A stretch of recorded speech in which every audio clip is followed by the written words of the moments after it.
menciptakan makhluk-makhluknya itu, menciptakan alam semesta, manusia, malaikat, jin, iblis, setan, pohon, batu-batu, materi, dan semuanya dengan ekosistemnya, lengkap dengan sunnahnya, syariatnya. Salah satu yang bisa kita pakai untuk memandangnya adalah bahwa Allah sedang membuat rumah untuk dirinya. Jadi seluruh alam semesta dan kehidupan ini rumahnya Allah. Allah bikin rumah. Nah, Allah yang punya rumah itu dan Allah tuan rumahnya. Nah, sekarang rumah-rumah kecilnya Allah adalah Anda semua ini masing-masing. Pada lapis-lapis dari individu sampai keluarga, sampai sosial kemasyarakatan, sampai ada casing yang namanya negara, ada casing-casing yang lain yang namanya institusi, lembaga, sampai madhab, sampai itu semua casing, sampai parpol, sampai slankers, sampai platonik, sampai Endang Sukamti, sampai apapun, semua itu adalah rumahnya Allah. Jadi sohibul baitnya adalah Allah Subhanahu wa Ta'ala. Maka selalu nikmatilah bahwa tuan rumah dirimu adalah Allah itu sendiri. Nah, Allah jangan diukur secara materi. Artinya Allah itu bisa begitu dekat dan lebih dekat dari atau dengan urat lehermu. Bahkan ia lebih dekat daripada dekat itu sendiri. Ia lebih satu daripada satu itu sendiri, dan ia lebih tunggal dari tunggal itu sendiri.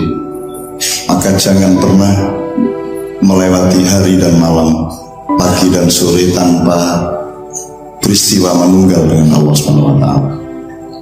Jadi sohibul baiti dengan seluruh kalimatnya yang Anda bisa pelajari itu kesadaran yang terus menerus bahwa sohibul baiti awakmu ya Gusti Allah dhewe. Itu kowe ya, kowe ora melu gawe ya. Anda ndak ikut bikin rambutnya, rambut Anda ndak ikut bikin gawe lambe sing manis kayak ya ora iso gawe dhewe. Nah, ini pertama. Jadi Allah tuan rumahnya. Bawalah kesadaran ini ke setiap langkah di mana Anda melakukan sesuatu, nyambut gawe, sekolah, moco. Oke, jadi pokoknya itu dibawa kemana-mana dan tidak usah diserem-seremkan. Begitulah kesadaran kita. Nah, kemudian rumah ini tidak diakui. Artinya manusia kalau tidak mengetahui dan tidak mengakui bahwa engkau adalah kalian dan alam semesta adalah rumahnya Allah, maka akan terjadi masalah dengan tuan rumahnya. Ideologi modern, demokrasi, materialisme, sekularisme adalah satu tindakan yang tidak mengakui rumah Allah, sehingga dia mengusir Allah dari rumahnya sendiri, sehingga Allah kemudian dijadikan satpam. Pas butuh bingung, pas bahaya ya belum, pas mangan lali, kan gitu. Nah, ini eksplorasi pemaknaannya monggo. Ini pintu saja yang saya bukakan. Nomor 2, kalau urusannya dengan kita dan alam semesta yang ini, itu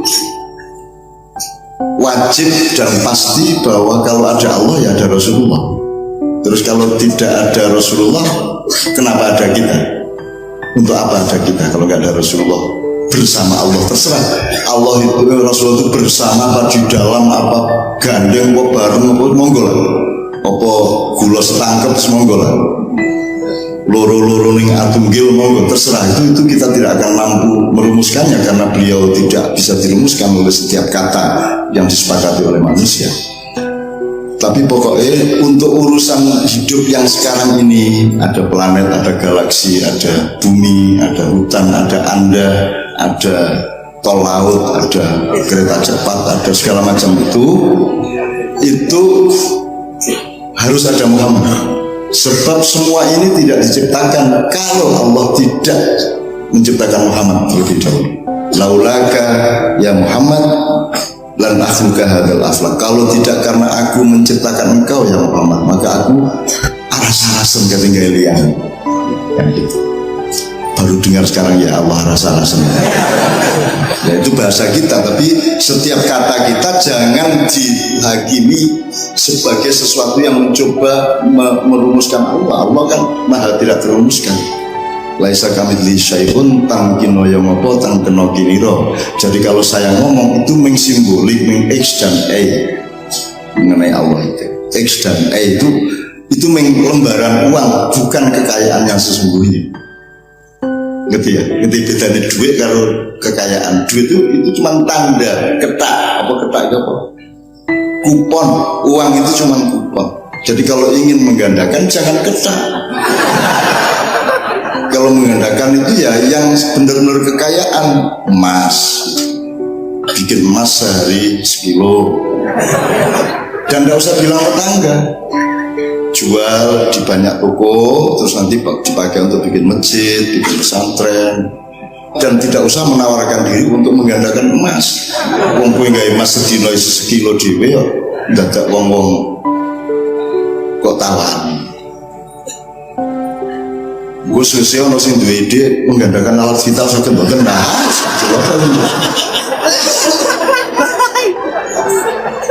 Cilaka siji wis angel angon.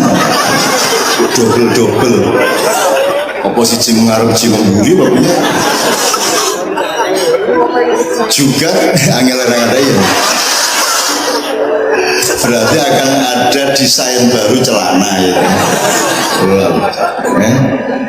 Ya nek ning gunung, anak ning bathuk. Imajinasinya rasa dilawan nek bayu kuwi. Bayangke ning bathuk le angel piye. Dadi topine ngene. Yo bayu Allah. Atus helme piye ya ta? Le serbanan piye walah goblok barang terus piye? Apa diuntur-untur dhuwur ae. Anak tenan nek dirobokke kupluk buru ketuk ning mall ketemu cah wedok kupluke copot.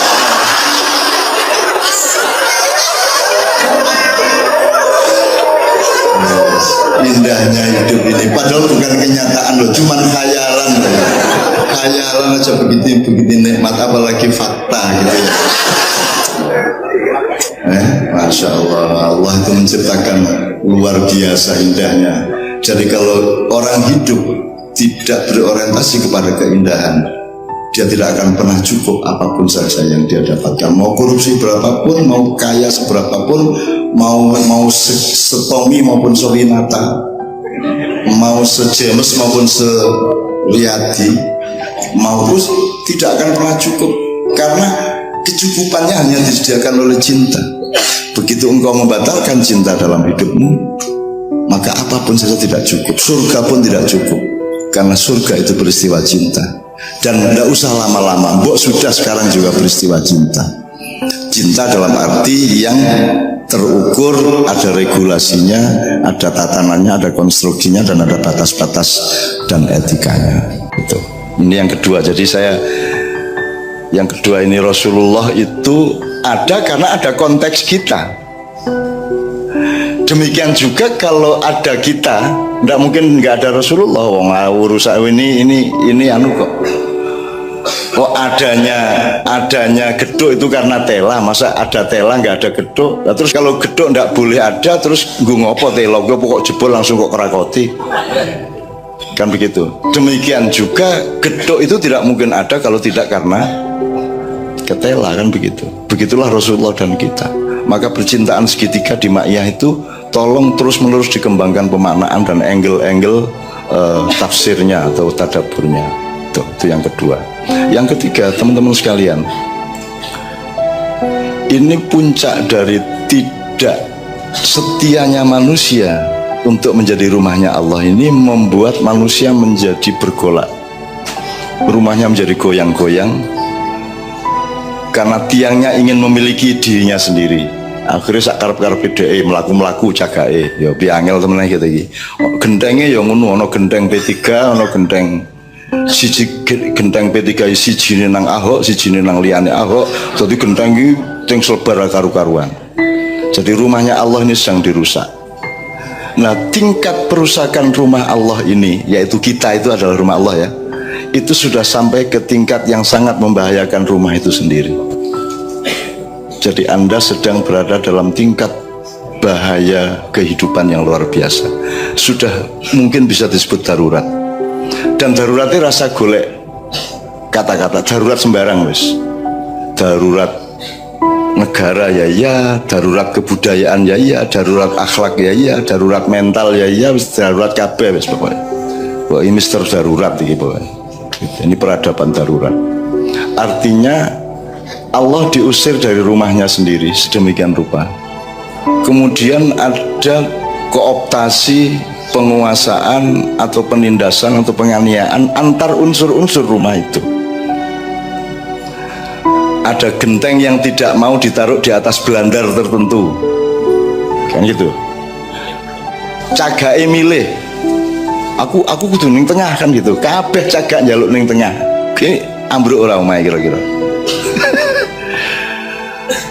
Dan seterusnya, pokoknya ada kerusakan yang luar biasa di rumah Allah ini. Penguasaan atas spirpat terhadap spirpat lain di rumah Allah yang sama itu sudah sampai tingkat yang sangat mengerikan di Indonesia. Jadi Indonesia itu adalah satu di antara dua yang secara internasional harus dikuasai, kalau tidak dihancurkan. Caranya menguasai adalah dengan memecah belah semua unsur-unsurnya, baik antar agama, intra agama, atau antar kelompok, golongan, etnik, atau apapun saja. Pokoknya dibikin tidak puzzling antara tiang dengan belandar, dengan usuk, dengan genteng. Bisa kok bayangin dhewe ya. Ono meneh tegel ora gelem dipasang ning nggone. Nah, tinggal disimulasi saja. Jadi di dunia ini ada dua yang sedang diproses untuk dihancurkan, minimum dikuasai, diperbudak, diperjongos, diperpekate, apalagi, yaitu Islam dan Indonesia. Semua yang terjadi itu adalah penghancuran Islam dan Indonesia, bukan Malaysia. Malaysia ra penting, Myanmar ra penting, Thailand ra penting, liane ra penting, Arab dan Timur Tengah sudah hancur. Wis kerengan dhewe. Yaman wis dibom karo Arab wis ganti Hijriah dadi Masehi gitu. Nyenengke kuwi, nyenengke dadi wis ora Zulhijjah, wis ora penting. Jadi wis Januari, Februari dan seterusnya. Dan kalau kita kerja di Arab, syaratnya adalah bisa bahasa Inggris. Kuwi nyenengke meneh kuwi. Jadi ibaratnya untuk kerja di perusahaan malaikat harus berpakaian iblis kan gitu. Nyenengke. Aku seneng tenan perkembangan dunia iki jan asik tenan guys. Nah, teman-teman sekalian, saya tidak ingin berkepanjangan, tapi harus ada kunci yang jelas pada Anda pada malam hari ini. Seluruh yang Anda ributkan sekarang di Jakarta, dimanapun, itu hanya mercon yang dibanting. Dan Anda jangan terseret untuk memfokuskan diri pada mercon itu, meskipun mercon itu tetap harus Anda atas, tetapi harus Anda tahu bahwa itu mercon dibanting atau peluru ditembakkan. Anda harus tahu bedilnya apa, bedilnya di mana, dan tangan yang megang bedil itu siapa, dan yang megang bedil nembak ini siapa, yang nyuruh dia, dibiayai berapa. Kita berada dalam situasi di mana Anda betul-betul sedang pelan-pelan digerogoti dan dikuasai. Dan Indonesia adalah pusatnya Islam, kan gitu. bukan Arab Saudi. Islam itu di Indonesia, di mana orang Islam berkumpul berpuluh-puluh ribu tiap malam di mana-mana, itu berarti pusatnya di sini, kayaknya. Maka Indonesia sangat strategis untuk menghancurkan dua hal itu, yaitu Indonesia itu sendiri dan Islam. Jadi, seluruh peristiwa politik, seluruh, udah semua. Jadi rumahnya sedang dihancurkan, minimum dikuasai. Jadi gue jadi satpam, jadi pol, kepala bagian, pol. Kepala bagian satpam. Kepala bagian satpam.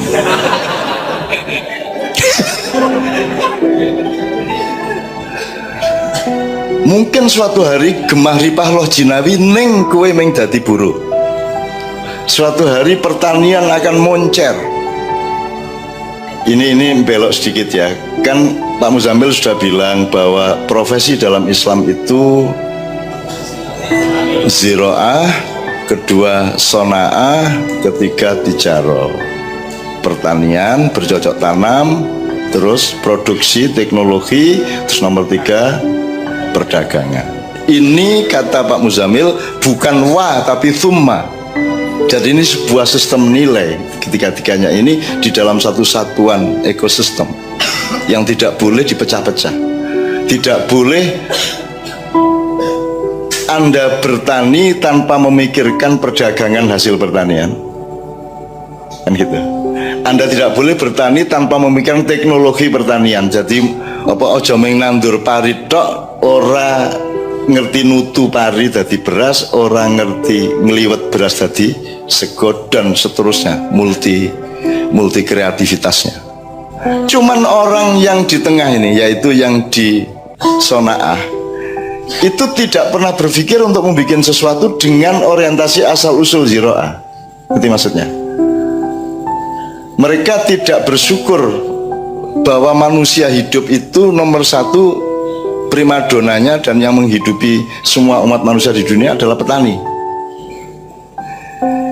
Jadi Anda berteknologi, Anda berdagang tanpa memperhatikan betapa pentingnya pertanian. Jadi karena thumma ya, kemudian bukan dan, terkait satu sama lain, dialektis, kohesif ketiga-tiganya. Ya. Yang sekarang terjadi adalah orang berdagang tanpa mengingat teknologinya, orang berteknologi tanpa mengingat pertaniannya, demikian juga sebaliknya. Jadi ilmu modern sama sekali tidak pernah mencapai pemahaman mengenai ekosistem ini, dan Islam yang memperkenalkannya sebenarnya. Dan Islam dianggap yang paling ketinggalan zaman, yang paling dibodoh-bodohkan, paling diejek-ejek, direndahkan, diludah-ludahi habis-habisan, dan sudah terang-terangan Islam di Indonesia akan dihancurkan oleh orang-orang yang kita sayangi dan saya lindungi selama ini, oleh orang-orang yang selama ini kalau ada apa-apa berlindung ke kita. Kalau kita melindungi, kita jadi orang baik. Kalau kita tidak melindungi, kita jadi rasis dan pelaku SARA. Kalau mayoritas, salah satu dari mayoritas menjadi presiden, itu berarti diktator mayoritas. Jadi selama mayoritas masih jadi pemimpin tertinggi, maka itu disebut diktator. Itu berarti belum demokrasi. Demokrasi nek wis minoritas dadi prinsip demokrasi. Wih. Utekmu digerowake kaya ngono kuwi. Gitu. Ya. Jadi sarafmu digunting-gunting ya. Gadukan-gadukannya dirubah dan seterusnya. Contohnya sangat banyak. Kalau orang Islam bunuh satu orang aja yang non-Islam, wah itu sak dunya, dan memperhinakan Islam habis-habisan. Tapi kalau orang Islam di Rohingya, di Palestina, dibuang beratus-ratus, beribu-ribu, itu kebaikan. Karena Islam memang agama yang harus dilarang, kan begitu? Tidak pernah orang Islam demo dan menuntut supaya ada larangan terhadap Buddha, Hindu, Kristen, Konghucu, Gatolojo, Dharma Gandul, tidak pernah. Mungkin kita tidak setuju, tapi kita tidak pernah menuntut siapapun agar itu semua dibubarkan. Tapi demo di Eropa, di Amerika, di mana-mana menuntut Islam dibubarkan. Nah, ini kan rumah yang tidak tahu penghuninya. Nek kita balik, lah rumah samu kowe iki piye kowe iki? Ora dipikir meneh to. Engko kecelik lho kowe. Kecelik wis to. Apa meneh ning Indonesia? Iki wah, Indonesia iki siluman-siluman. Ra cetha gendruwo apa copat po. Tuyul wis dadi siji ra karuan ning Indonesia. Hati-hati kena jajah Indonesia. Gitu ya. Oke. Itu yang kedua dengan Rasulullah tadi, terus belok ke Ziro'ah dan seterusnya tadi. Terus yang ketiga gini teman-teman sekalian, seluruh proses penghancuran, kemiringan, keambruan, keprotolan rumahnya Allah yang disebut manusia dan kebudayaan dan negaranya itu, maknanya selalu adalah kalau bukan azab maka dia peringatan atau dia ujian. Nah, teman-teman sekalian, bagi siapa keadaan yang penuh kehancuran ini merupakan azab, dan bagi siapa dia merupakan peringatan, dan bagi siapa dia merupakan ujian? Saya ainul yakin, udhunul yakin, ruhul yakin, hakul yakin, all yakin. Angel lagi urung ono ini buku fikih all yakin nih. Iki sejajar dengan I love you full gitu. Saya yakin seyakin-yakinnya bahwa bagi orang-orang yang duduk di hadapan saya beratus-ratus beribu-ribu setiap malam di semua tempat di mana saya datang, bagi mereka ini adalah ujian. Ini bukan hukuman untuk Anda, ini bukan peringatan untuk Anda, ini ujian bagi Anda, karena Anda akan ditawari Allah untuk naik tingkat, naik derajat, naik kekuatan, naik pewarisan, dan naik segala-galanya. Anda akan diwarisi oleh kekuatan Allah. Wa nuridu annamunna 'alal ladzina istud'ifu fil ard wa naj'aluhum a'immah wa naj'aluhumul warithun. Dan aku berjanji, kata Allah, kami, bukan aku ya. Nah, nanti belok dikit, kok kami biye? Kami berjanji untuk menolong orang-orang yang dilemahkan, dianiaya, ditindas, dihina, dipelekoto, disio-sio, disingkang-singkang di muka bumi, filat. Wana ja'aluhum aimah, mereka kami janjikan untuk akan kami angkat menjadi pemimpin-pemimpin di masa yang akan datang, dan akan mendapatkan warisan dari kekuatan Allah Subhanahu wa Ta'ala. Dan saya yakin seyakin-yakinnya, Anda tidak datang ke sini dan tidak datang ke setiap ma'yahan kecuali, atau kalau tidak, Anda adalah orang yang memang dijanjikan oleh Allah untuk menjadi pemimpin dan mendapat warisan kekuatan dan kasih sayang dari Allah Subhanahu wa Ta'ala. Karena wanuridu tadi, kami menghendaki tadi, yang disebut kami itu bukan hanya Allah dan para stafnya atau para malaikat. Kami itu termasuk engkau semua ini. Karena rumusnya adalah la yughayyiru ma biqaumin hatta yughayyiru ma bi anfusihim. Jadi pelaku utama perubahan adalah Anda. Tetapi yang menggolkan perubahan Allah. Tapi sing macul pertama kudu kowe. Aja yo mengkerik ning pinggir sawah pun di perubahane. Ora cukul-cukul iki. Oke, sekarang terakhir teman-teman sekalian.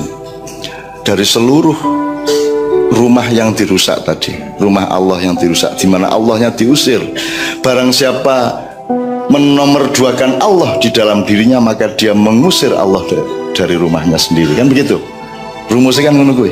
Barang siapa melakukan sidang kabinet tidak ingat Allah, berarti Allah diusir dari rumahnya. Betul enggak? Barang siapa membuat undang-undang tidak mempertimbangkan kemaslahatan yang dianjurkan oleh Allah, maka berarti orang itu dan kelompok itu mengusir Allah dari rumahnya. Gedung DPR adalah rumah Allah, istana adalah rumah Allah, di mana-mana adalah rumah Allah. Kan gitu.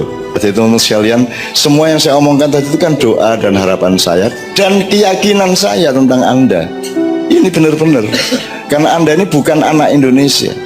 Anda ini anak-anak para malaikat yang disuruh Allah untuk menciptakan kaumun akhor. Anda adalah kaumun akhor, kaum yang baru, generasi yang orisinal, yang baru, yang tidak nganut sama bapak-bapaknya dan kecewa sama generasi sebelumnya. Dan Anda menciptakan kesolehan Anda dengan ide-ide Anda sendiri dan kembali kepada Al-Quran serta berdasarkan datangnya kopi di cangkir. Apa hubungannya? Ya, sak ketemu nih pokoknya. Oh, anak kopi saut kopi. Aku Oke, teman-teman sekalian, untuk sementara seperti itu.